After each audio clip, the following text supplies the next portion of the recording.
Ayan mga kadakma, bababa tayo dito po. Ito meron. Ayan mga kadakma, ano. Dito nga yan sa ano, sa ilalim ng tulay.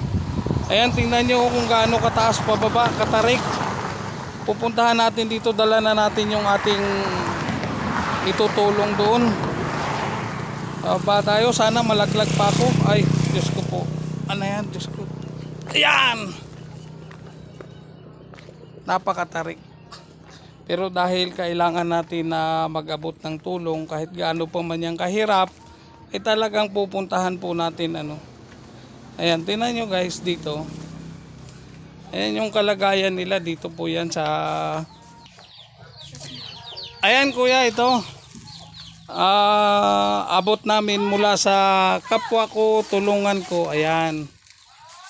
So, ibibigay natin. Ayan, shout out kay Ina Cortez ano. Ayan, meron kang kamag-anak dito. Kawawa naman. Kano sa pa ka na paralyzed? Doon na tuwid. 2 years na. So drive ka po. Nasa ano daw ang ano nila. Libre.